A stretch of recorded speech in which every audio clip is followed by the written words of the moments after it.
Good evening, everyone. Bonsoir tout le monde. Welcome to our regular council meeting for February 27, 2023. We'll start the meeting. Item 1, roll call. All members of council are present and accounted for. I'll ask everyone to please stand for the territorial land acknowledgement statement and moment of reflection, then followed by the national anthem.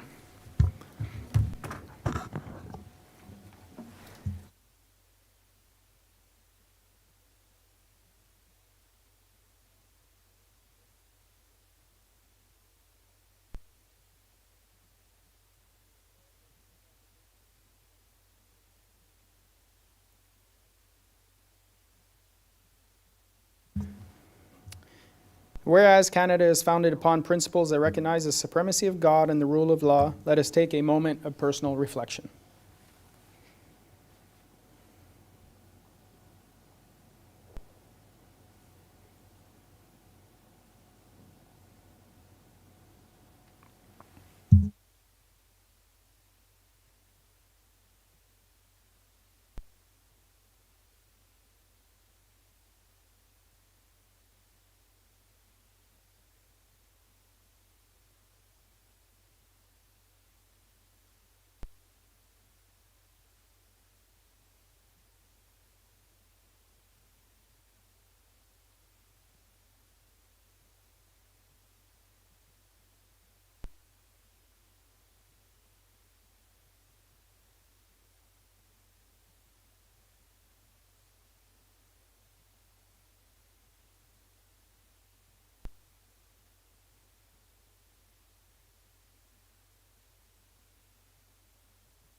Thank you very much, everyone. Merci beaucoup. Item 4, adjonction, effacement ou modification. Hearing, seeing none. Item 5, adoption of the agenda. Motion to approve the agenda as presented. Need a mover and a seconder. Moved by Councillor Deakin, seconded by Councillor Lalonde. All those in favor? Opposed? Carried. Item 6, disclosure of pecuniary interest. Seeing, hearing none. Item 7, l'adoption des procès-verbaux. Procès verbal de la séance ordinaire du 13 février 2023 et procès verbal de la séance extraordinaire du Conseil du 22 février 2023. Motion d'approuver les procès-verbaux tels que présentés. Besoin d'un proposeur puis un appuyeur. Proposed by Councillor Lorrain, seconded by Councillor Tarnowski. All those in favor? Opposed? Carried.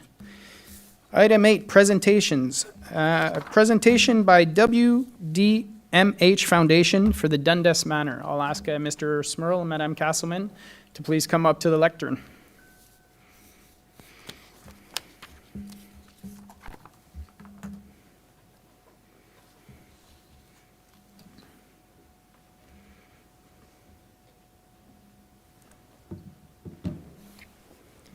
Good evening, everyone. Thank you so much for allowing us to be here this evening. My name is Kristen Castleman, and I'm the Managing Director of the WDMH Foundation, where we fundraise for excellence at both WDMH and Dundas Manor Long-Term Care Home.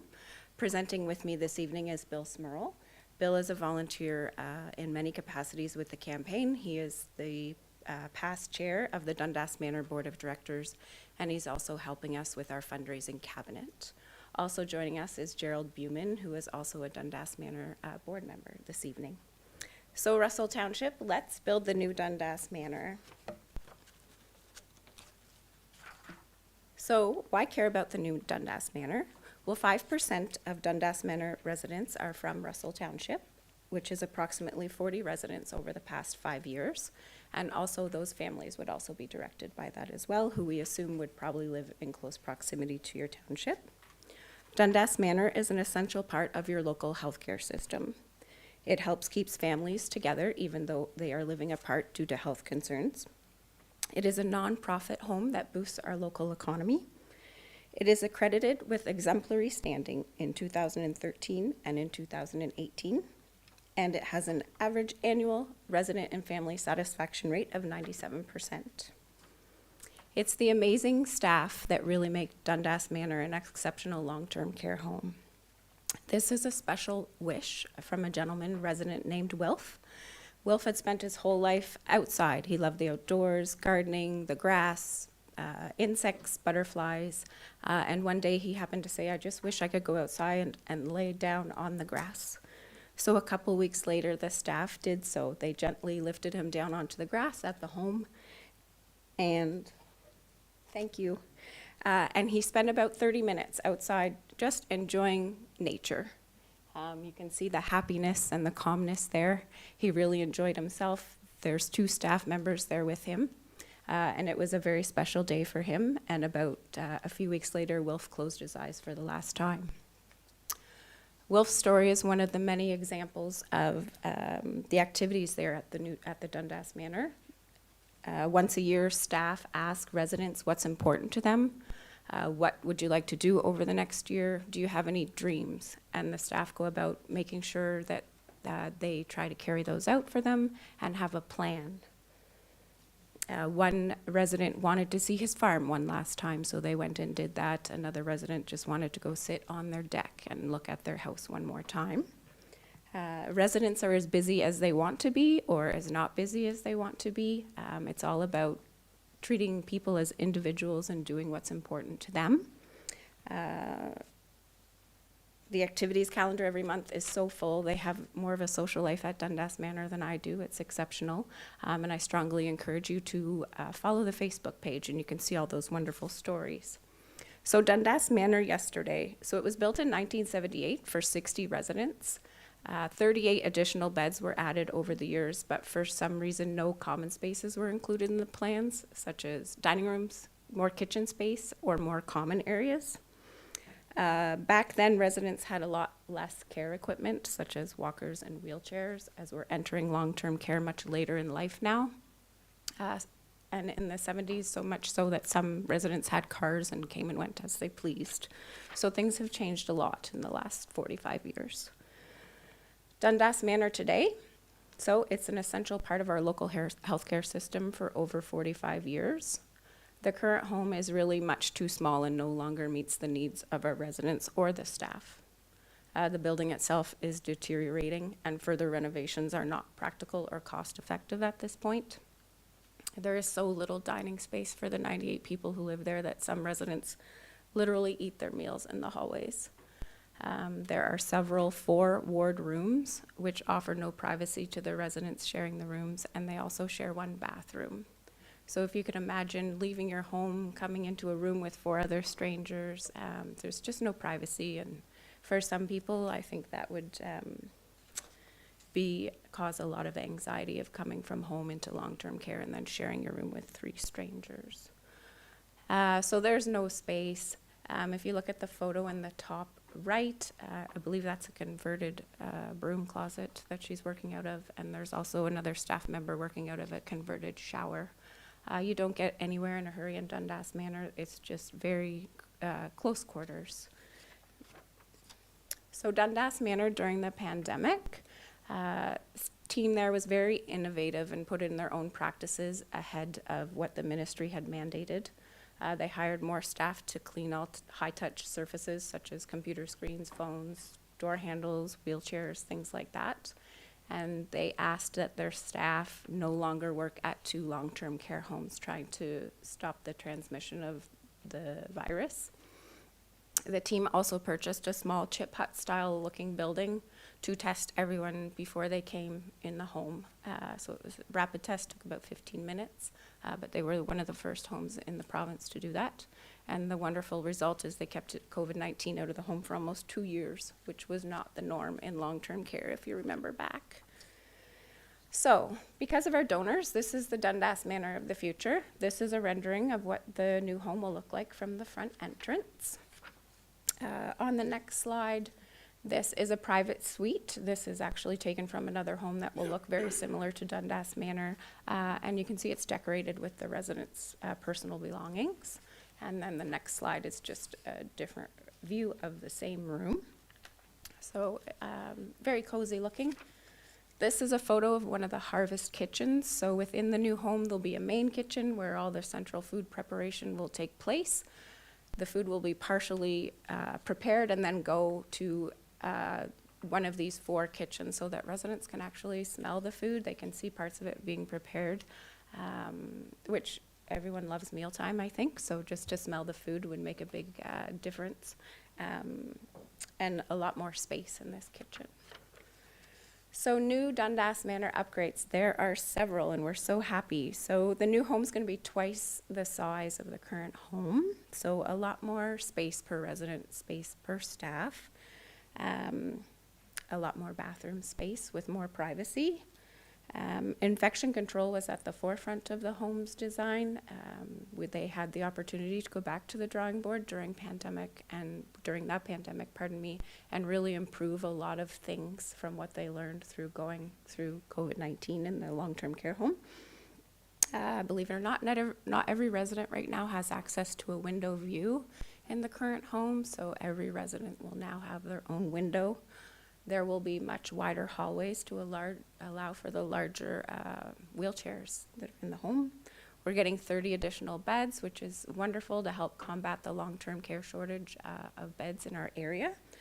More dining space, which I mentioned before, and just overall more comfort and more privacy for everybody who lives there.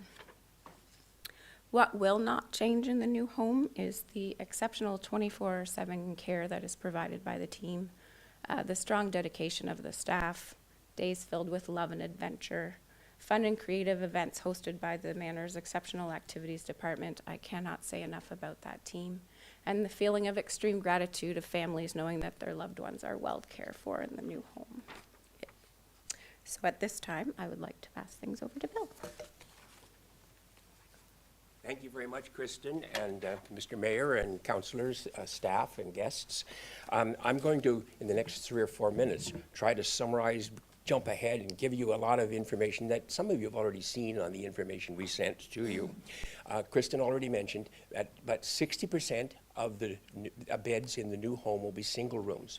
40% will be doubles. And the double rooms will be really 2 rooms together. There's going to be a petition down the center, and there's going to be a shared bathroom and a wash sink in each of the rooms, all for safety reasons. And then there's going to be all sorts of, a window for each resident as well. So that's the first thing I wanted to mention. Kristen mentioned it's going from 98 to 128 beds. The ministry gave us 30 new beds to have here. We were very pleased about that. I wanted to skip over, and have I got maybe the next one?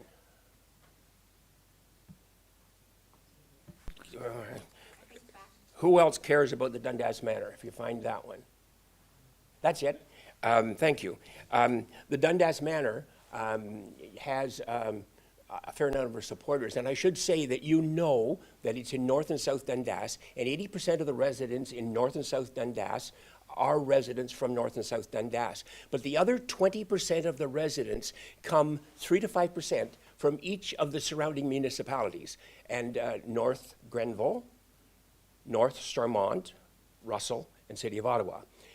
One of our objectives is to give all of you the opportunity to share with your neighbors and support the people from your area that are in the Dundas Manor and have been in the Dundas Manor. And someplace along the line, I think over the last 5 years, 40 people from the Russell area have been in the Manor, and I think there's 6 or 8 there right now.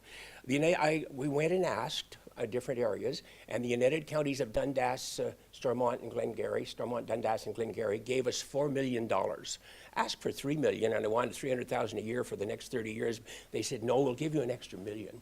So we've got the $4 million, and they're actually going to forward that money to us now so that we can use it as we're doing our preparation, and we don't have to borrow that money. The Township of North Dundas and South Dundas each gave us $500,000. The Township of North Stormont gave us $100,000. The Township of North Grenville gave us $100,000. and and you see the number of individuals in business that have asked so far. And we're asking if you would consider a $100,000 donation as well to this group. We are hoping that we have 100% of our neighboring municipalities supporting and being a part of this project. And I recognize and know that you have all sorts of demands on your dollars and on your time, and I know that each upper tier has to support a long-term care home, and that's the same in SD&G, but nevertheless, there are those people that are out from the central home that need support, and I think Dundas Manor deals with and assists people from your south and west that really need the support. So what we're really saying is this is important for the area, not just North and South Dundas, but for the whole area. So, Mr. Mayor, through you, thank you very much for the opportunity to present. And if you have any questions, we'd be pleased to try to answer them. And I hope we stayed to the 10 minutes.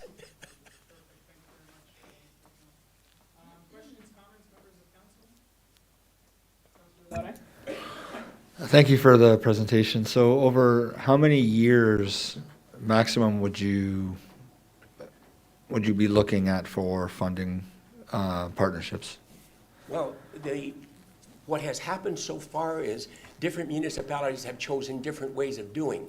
SD&G, the United Counties, gave us $4 million, and they took a third of it from reserves, a third of it from the current year, and a third of it from dollars that were saved or in their reserves. Other areas did it over either 10 years or 5 years. For example, North Stormont and North Grenville each gave us $100,000 over 5 years. And once we have the pledge, we can use that money to borrow the dollars we need. And you who know about how construction goes, we need to get the dollars to pay for the construction as it's done in the next couple of years. But you also know that the ministry pays us so much a bed per month for 25 years. And so we need to borrow, have access to the money at this time. And therefore, if we know that you're pledging a certain amount, the banks will loan us the money accordingly, knowing that it's going to be paid back. Did I answer? Yes, thank you.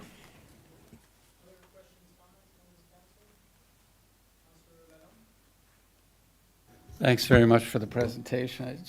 I was noticing a couple years ago there was an announcement, I guess in March 2020. The figure then was about $32 million, and now it's about $64 million. Is that explained by COVID and the extraordinary rise in costs of materials? And I'll let you answer the rest that I don't finish on. Yes, partly COVID. Yes, partly because of the increased costs. And yes, partly because when COVID was in, they found and recommended that certain new health procedures be included and incorporated and made changes that were expensive. And so a lot of it like that, and just like anything else. I was on the board when we raised money for the hospital 20 years nearly ago now, and we started out saying it was going to be 8 to 10 million. Then we said 12, and that had to be raised locally. And now we're up to, then at the end, we were up to 15 million. So the price increases as you go. Is it easy? No. And the expectation is that the ministry supplies a fair amount of the dollars, as you know, and the ministry has come through recently saying they're supportive and they're going to do everything they can to help us. And there were more dollars added recently, and part of the rider on that was that we had to have or be shovel ready by this August. And we're working like heck to meet that deadline. We're also working like heck to get most of the work done in 23, in 24, and 25, and move residents in not later than early 26.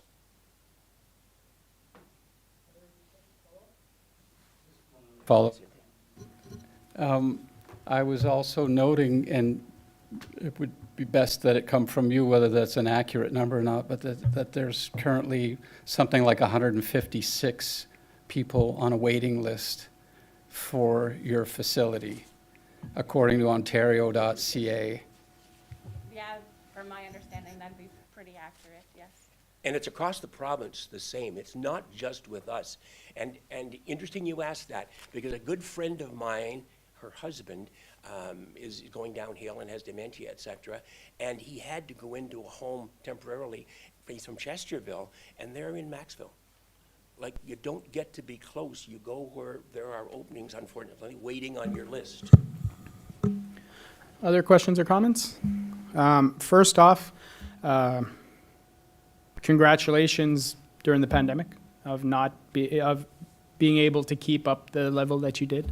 And thank you obviously to all the workers, because we know how hard it was on everybody in the healthcare field.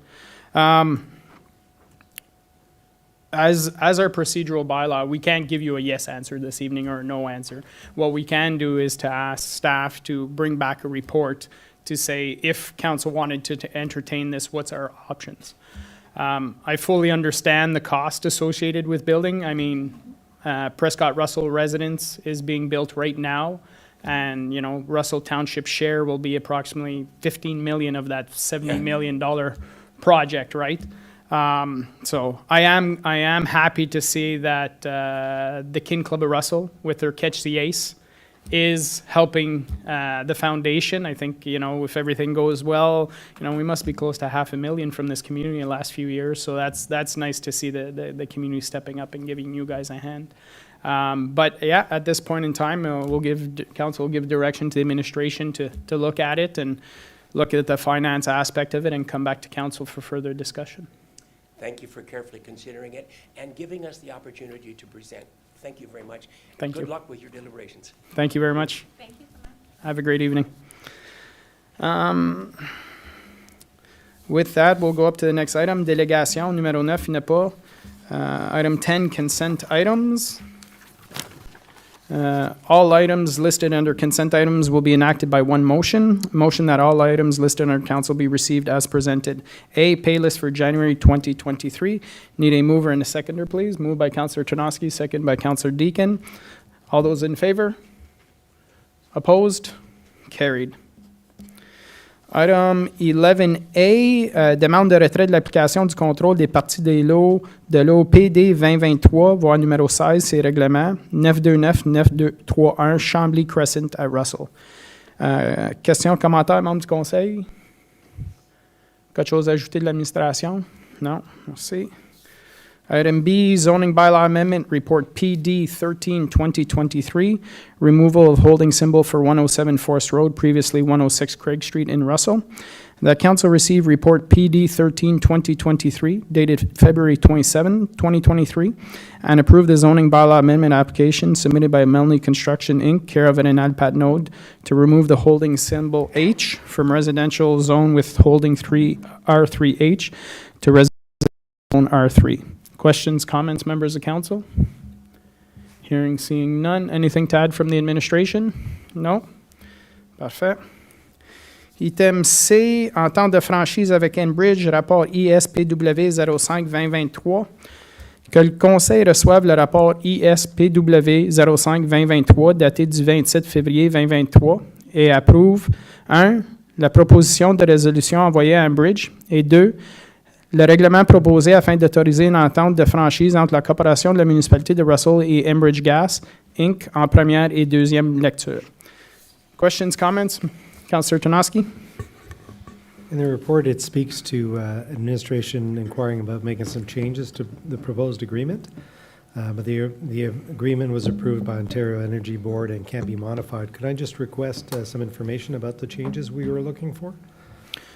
Through you, Mr. Fon and Monsieur Bourgon. Merci, Monsieur le Maire. So we were looking to get proper contact on the Enbridge staff, so we can, as soon as there's an issue with their subcontractor, we know who to contact, and to establish a better process for the MC, which are the municipal consent approval. So every time that Enbridge or their sub want to do work in our roads, they need to advise us, and there's a process in place. So the county, Prescott Russell, had the same issue with Enbridge. Following those discussions for the franchise agreement, we assumed that Enbridge were not aware necessarily of those issues.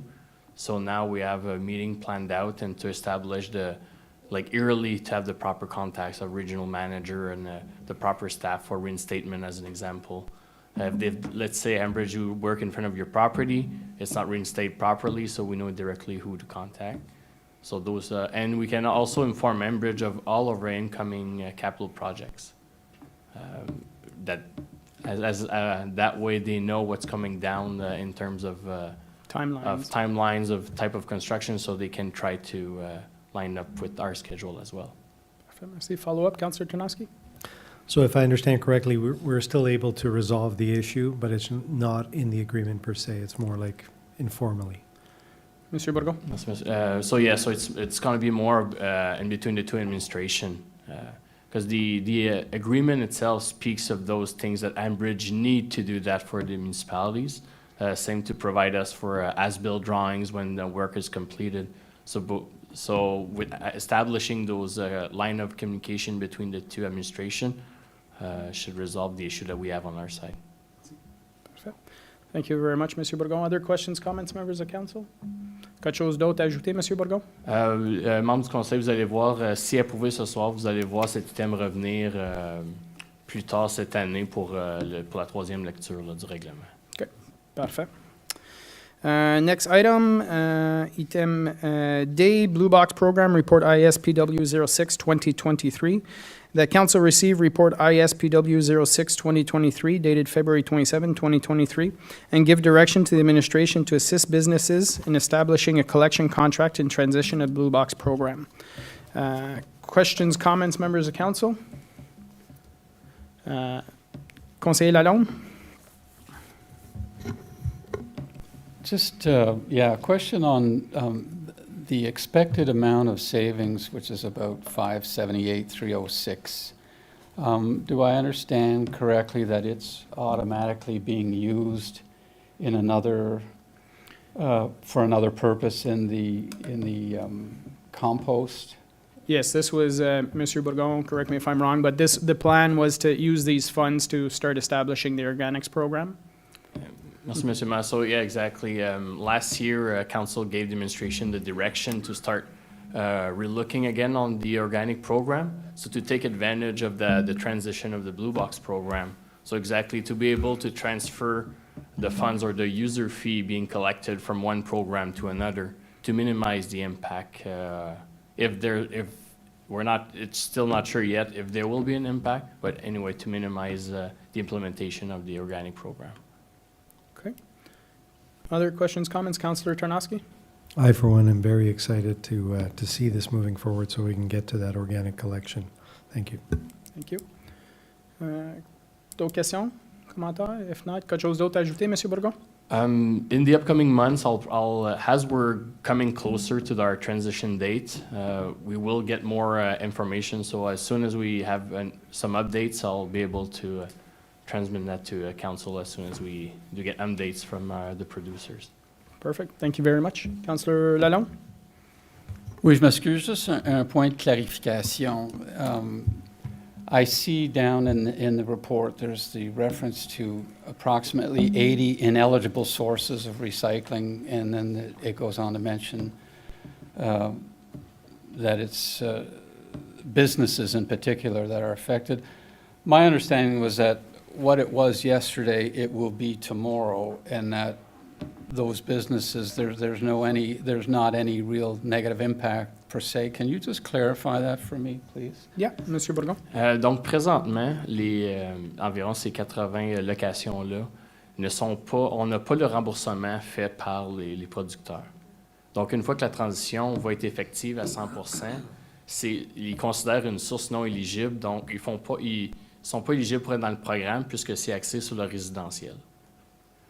Présentement, ils sont quand même dans notre collecte puisqu'ils utilisent une quantité raisonnable ou ont juste un bac bleu ou un bac gris. Donc, l'option pour eux, c'est de continuer à avoir leur collecte fait, mais vont avoir une facture directement de la compagnie qui offre le service. Puisque dans la législation de la province ou dans les règles de la province, les commerces ne sont pas éligibles, ou le producteur n'est pas obligé d'offrir le service au commerce. So, juste pour clarification, comme c'est là, ces 80 business-là are currently paying the current rate. Mm-hmm. So once we establish this program, they will no longer be paying us for the recycling fee, correct? Exactement. C'est ce que je recommande ce soir, c'est d'assister ces commerces-là, mais à recevoir une facture directement là, des producteurs. Take us, we'll stop being the middleman, essentially. Exactement. Okay. Any other questions or comments? No, makes sense. Merci beaucoup, Monsieur Bourgon. Prochain item, démarche, item E, démarche d'autorisation regroupée d'infrastructures linéaires, demande d'autorisation environnementale, CLI-ECA, rapport ISSWW 01-2023, que le Conseil reçoive le rapport ISSWW 01-2023 daté du 27 février 2023 à titre d'information. Questions, commentaires, membres du Conseil? Anything to add, Monsieur Bourgon? C'était simplement pour informer le membre du conseil que à partir de janvier, là, l'administration a maintenant cette autorité-là. Donc, que ce soit pour nos projets ou un développeur avec une nouvelle subdivision, n'a plus besoin de faire des applications là, au ministère. OK. Parfait. Merci beaucoup. Next item, item F, New Community Positivity Program, CAO Verbal Report. This resolution is in regards to the discussion we had at budget time about the new program the counties are putting in place. Any questions or comments, members of council, on this one? Everybody's okay with it? Mr. Fawnin, anything to add? Nothing specific, Mayor and Council, just to indicate that the proposal that we're making is intended to make it a little bit more rational in terms of population sizes amongst the different municipalities in the county. Thank you very much. So if that passes, it will be sent to the United Counties and all the other member municipalities. Next item, item 12, reports from investigator and ombudsman. We have none. Item 13, avis de motion. Il n'y a pas. Item 14, question period on meeting of the day. If you have a question in regards to something on the agenda for today, please come up to the lectern and state your name and address for the record.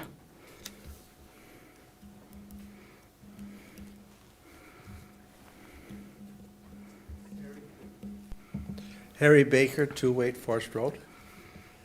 And it's about item 11 Bay, Owens Bay, Wait. the zoning bylaw amendment, and it's for the changing the, or rezoning, if you will, of 107 Forest Road, which was 106 Craig Street.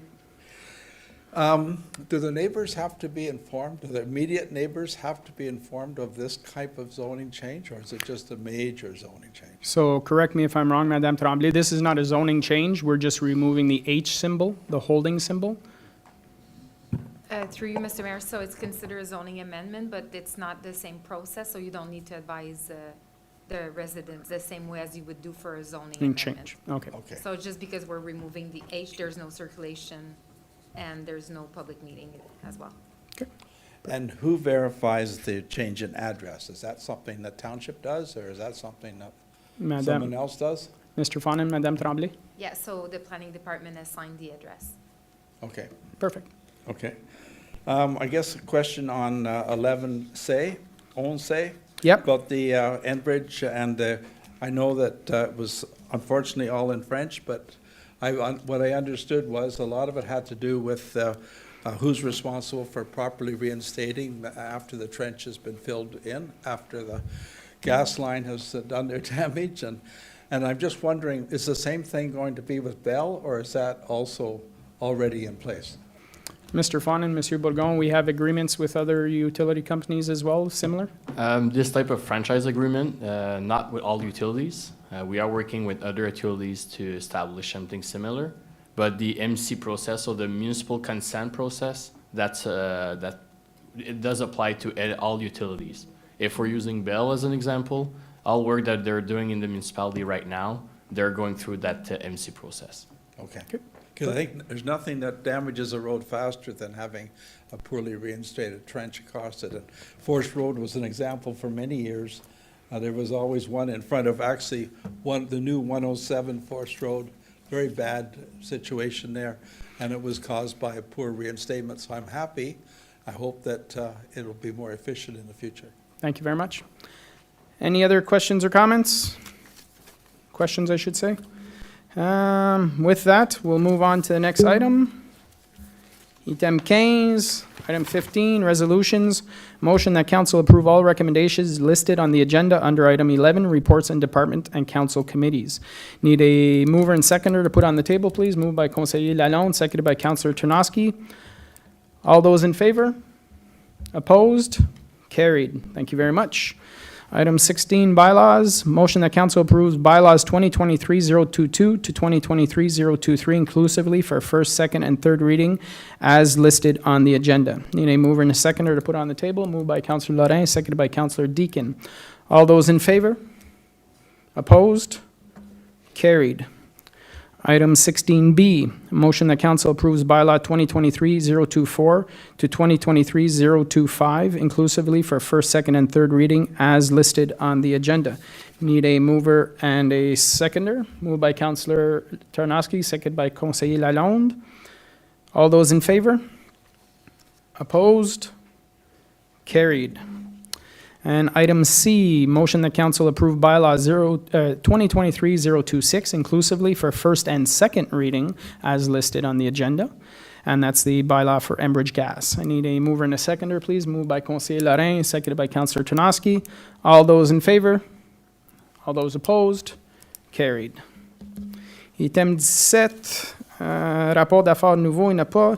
Item 18, 18A, myself, removal of reduced loads on County Road number 3 and County Road number 28. This is a request that was emailed to me from representative for Robert Excavating. This is something that's been done on numerous county roads in recent years. They're asking for us to get rid of the half loads, specifically with the Saint Guillaume commercial project here. They're asking that they know there's going to be a lot of truck traffic, so they're looking for to get rid of the half loads.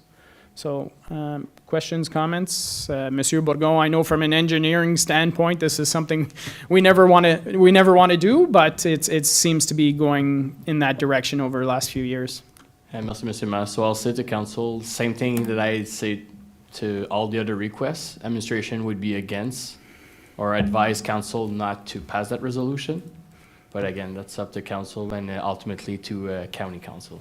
Yeah, because these are two county roads. County roads have a higher standard than municipal roads when it comes to how they're built, if you will. But it was done, for example, it was done on Notre Dame all the way to La Palme Street last year, the year before, a couple years ago. So this is a similar request.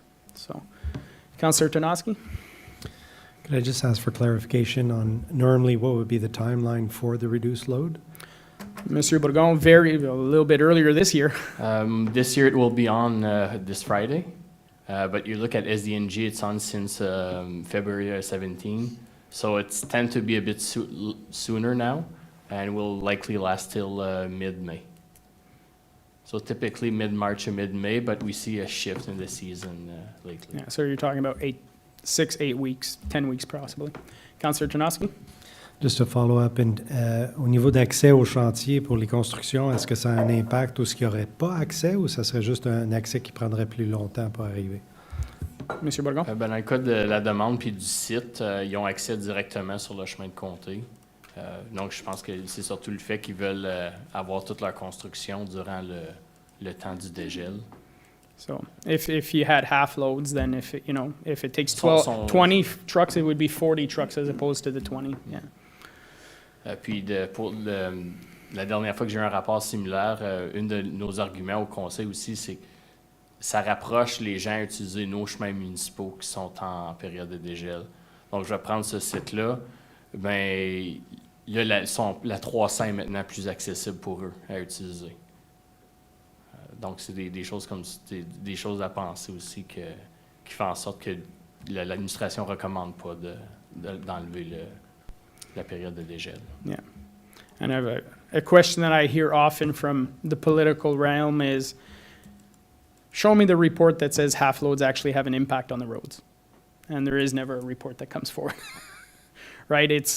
you know, and I understand the administration's point of view. They want to protect the roads as much as possible. But there's also the economic development side, where we see a lot of businesses, you know, there was a few businesses that at the county level that indicated, you know, if they were stuck with half loads, you know, they'd have to look for other locations because they have work to do, and half loads is essentially doubling, especially with the cost of fuel and everything, double the amount of loads. So that's the request. Again, I brought it here because if it went straight to the counties would say, what did the municipality think? So they're looking for a resolution. Councillor Larrain? So do you need a mover and a seconder to your resolution? Yeah, Madame Camille Laflamme, we would need a mover and a seconder to the resolution to move it forward, correct? Yeah. I'll move it. So moved by Conseiller Larrain, seconded by? I'll second it myself. I'll call for the vote. All those in favor? All those opposed? I will pass that along to the counties, and I will pass that along to our local business industry that we have no interest in helping them out in that way. All right. Next item, item 19, public consultations and hearings. There is none. Item 20, announcements. Announcements, members of council? None? I'll just mention that this weekend, this Sunday, we have an event going on in Russell above the arena. Tastes of Russell from 12 to 4 p.m. It is put on by the local Muslim community, fundraiser for them looking to build a mosque in the municipality, and they're going to have it. It's similar to our local Savoir Local, but it's going to be all sorts of ethnic food that we might not be accustomed to in our area. So I'm looking forward to seeing that from 12 to 4 on Sunday. So it should be quite an interesting event for our palates. With that, item 21, pursuant to section 239(2), 3, and 3.1 of the Municipal Act, SO 2001, Chapter 25, motion to move into closed meeting at the hour of 6:42 p.m. to address matters pertaining to section 239 of the Municipal Act, SO 2001, Chapter 25, consider matters relating to 1. Russell Lagoon Litigation Report CS04-2023 under Section 2E, litigation or potential litigation, including matters before administrative tribunals affecting the municipality or local board. And Section 2F, advice that is subject to solicitor-client privilege, including communications necessary for that purpose. And item 2, closed session minutes of the regular council meeting dated January 30th, 2023. Need a mover and a seconder. Moved by Councillor Tonoski, seconded by Conseiller Lalonde. All those in favor? All those opposed? Carried. We are now going into closed session. Thank you very much, everyone.